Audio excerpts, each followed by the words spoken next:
Good evening, whakalawhalai atu hanei he tautola tau wala tala tutupu. Ko whahi tapu nei kua tau se whala tau kumikumianga ke ngā rheumatic fever ke aonga toko lunga. Ko whakaholoanga nei he whahi malolo sino kua tau se whala taha, mai whahi malolo sino ha counties Manukau, ne ka mata ke he tau ko mole, mai tau whanau he aonga he tau whanau kiki, molo tole wahenga hongfuru maturu he aonga toko lunga. Mai he tau kumikumianga ia ko e fuafua ko e tau hongfulu maua, e whanau ni kua maua fau he ngangau nei, mo e kua whai whakatokanga ke lata mo e tau puhala ke tului, ke nā kai whai ngangau lawhikilunga ka maua. Pē mai a laua e tau pulota ni kua langmatai ke tau kumikumianga nei, kua mahuinga ke maua e whakataanga mai he tau mamatua, ka mai ke alau tolu ke whai kumikumianga ke iloa mahino kua maua na kai he tau whanau, e moko ni kua kamata e ngangau rheumatic. Koe ngangau nei ni kua mahani ke kamata mua mo strep throat, ni kua maua ha koe taha moko koe group A streptococcus.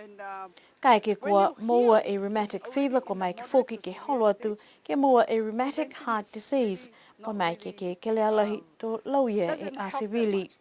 Koe tau kumikumianga nei, ni kua mai ke tauisa ke lima ni e minisi, kai ke kua tuaha kua maua e rheumatic, tau whai kumikumianga lawhikilunga, kai mahuinga ki sia mahino, ne ke haha ia i whalu le kua ki lawhikilunga ha kua mai ke e ngangau nei, ke lauia e asivili, o niu mai whalu wala sino foki.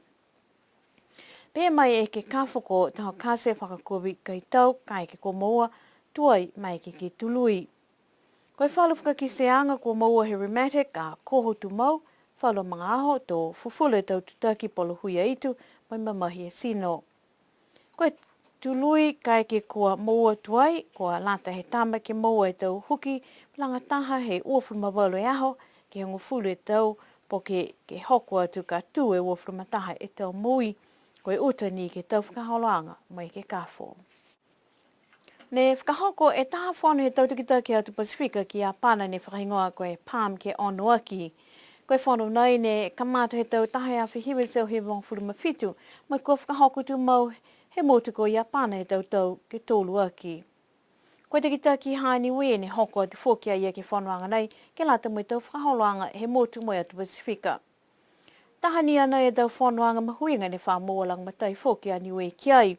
Ke le veki mo e tālanga whalo tanga hua mai he motu mo atu ke whakaholoanga koe malolo hila mai he la mai whalu koloa whoki. Koe whanoanga he whahi tapu komole ko tuki taki ki pule ki tonga ho I whawho hei a pana mo I ki pule he Marshall Islands. Whalo tau mena ni kua whakatu tala ki ai koe takatai motu tau wala tahi tau koloa whakafua mo I asihake sipihia ki tau mena mo I tonga hua ki papali atu ki tau le kua tupu whakawho. Koe tau langa matai ha ni we kua maua mai he whakaholanga nei koe Palm ke lima ki kua mole maua 5 miliona tā la puhala mai he Pacific Island Forum ke lata mai tau ngahua hani we. Ko whakatoka ki ai whakamua ke tau se taha matakawi ke tālanga ke tau koloa mua hila mai he la. Kua kamata tua e tau whakaholanga ki asitupe ke lata mo e tau palana ke taha he taha e tau tama fuata ko Matt Wilson mai New Zealand. Ke tālanga taha matakawi ke whale he tau mamatua fuakau he whale ngangau. Ke mai ke alo tolu, ke watu mo e whakauhau ki ai kai aua tatakota tu mau mai no nofu ni ki halo tolu a tau poko momohe. La he mahuinga he whakaholanga nei ko takolonga ko whakakisa manako lang matai ki ai. Pehe matua tāne ha Matt Wilson ke whatu tālanga mo PCN ke tau mga hako mole, ko he palea kuhana ke tama ke tālanga, taha whakaholanga ke mai ke mua lang matai.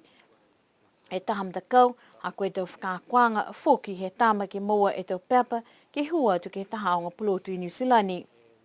Koe tau asitupe maho nei, pehe taki take whahe whanonga e paewa ko Hayden Porter, la he mahuinga whakaholanga nei, mai o moi alau tolu ha kua mitaki ke whaimata kawi penei, e motu ke lata mai tau mamatua fuakau, si pihia ke longa tau tau I mua. Koe mga hau nei, koe tau la wholo kua whakafua ke aonta kulunga mai whalinga ngau, he motu ke lata mo e whakaholoanga ia. Ua e sikisi wakalele watu ki niwe ki o kalana mo liliu mai, si pia ke longa tau la wholo penei ko whakafua ki New Zealand. Koe manako ke moa whangufule a whetala ke lata mo e whale nei. Ko whakahaoloanga nei, ko amana ki ke tālanga e whāta mui nei, e whale whakataitai ata ki New Zealand, ata hoko e Christmas e tau nei, mai amana ki ke tamai ki niwe he tau kahau. Koe whahe tapu kua mole kua I loa mai tau tālanga o ke ue aonga ni kua vela he motu ko Rarotonga.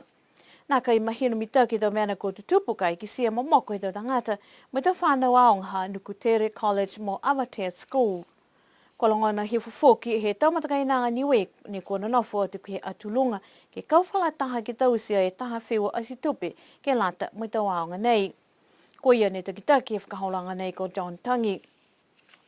Ha kua lata tono ai foki mai tau matakai nanga niwe ni kua whenonga au loa mai ko wana lahi, kua tau se taha kai whiawhia ke wia nei tau tangata ke oatu mai asitupi ki ai. Ne whakahoko e whakaholanga nei ke Rakahanga Hall, ne kua nonofo ai e tau niwe ne whenonga mai ko wana. Longa e tau kai kua whakatoka ki he lau mai tau matakau kōli foki ni kua hoko atu ke whakawhiawhia. Ne mai ke foki e matakau he tau niwe ne takitaki he komisina ko Olaf Jacobson kua kōli whakawhiawhia ke tau I e wina mai tau manako ke whamalolo e tau matutakianga he tau niwe kua nonofo whano ke tau motu kehe. Ke whakausianga he tau whakawhiawhia kua maua ue awhi tole seu tā la mai vewehe ua. Te tuku whanonga e matakau ki liliu atu ki New Zealand, kua whinatu e lilifu komisina tokolunga hai niwe ko Olaf Jacobson ke whaki atu tau tupe whakalofa ki he tau ulu aonga ha Avatea mo Nukutere.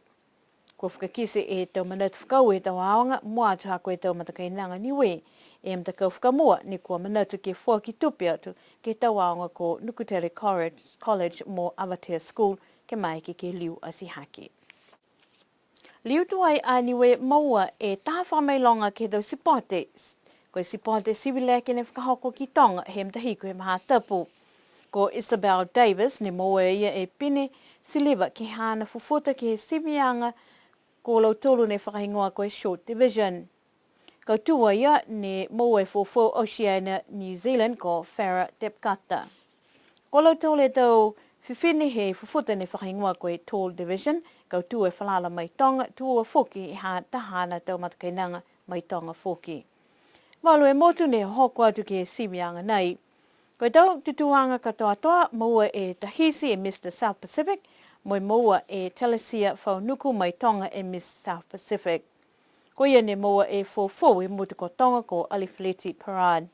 Kau tu foki a tonga ki tau pine ko maua 5 e aulo. Ke whakahikoa ke tau tolo a tau wala tala tutupu koe awhata tahe manga ko mutalau ululau tā mata he whanua ni ki sia e whiawhia he tau tangata ke tau whakahaoloanga ke. Moa te foki e hako e tau aha whakatata whakahikoa nei he motu tau whakausi e tau. Kai pia foki e whalua a tau manamana tuanga ke taha e tau patiwha te manga ko mutuhia hana mui. Koe manga ko mutalau, la he tau tangata tolo atu hako e tau koloa longa halo tolu, mai tau fua whanua ke tau kai he tau whia, kua longona foki e tau whakahake mo e matalahi he manga, hako e manga, ke tau tala tu whakaholo, kua mua e mama. Kua lolonga mo e whakahake manga, he awhaiumu ki he tau whiawhia ia. Tolonga foki tau holonga he manga mai he tau motu kehe, mo niwe, kua tolo atu ke whakawhiawhia he aho. Ki sia e tau malolo he tau tangatanga hua whanua, ke whakatatai atu ke tau manga te ki tahe motu ha koe tau numela, ko loa whanua ko maua. Koe tau ko loa he tau mamatua whiwhinia mo talau ne whaitu mau ke mahuinga, ha koe tau mamatua tāleni mo e malolo ke lalanga, ko whakaue ke toko e patu whata, ko matutaki atu e mahuinga mo hingoa he manga ke tau ko loa lalanga. Kai tunga ni ke tau aho whatata osi nā kai whakatoko lalo ke tau kōli whakawhiawhia si mahoma atu foki. Ha mutalau ke tau kōli mai whafo he motu pia ke tau kōli whakamotu mai he tau whata he manga. Pia ke tau halonga ha mutalau kua lahi fulfulola mo i mita ke tau kōli, toko tolo e whalala mai mutalau he aho ke kōli whakamotu kua nawa tiai. Koe taha kōli ko tau sipawaki mo e whakamanatu aki e toa leka ko Joseph mai ki tau mai he hana mokopuna mo i tau lafu he manga. Whakaosi ko whiawhia tau whanau ke whiwa tūli e tau pō momole ke moa e tau tupe ko kautū e tau koa e whanau mo i whiawhia ke he aho. Hana ha tau tolu a tau wala tala tutupu ke lata ia mo i awhiawhi nei lo no fa mo ma fola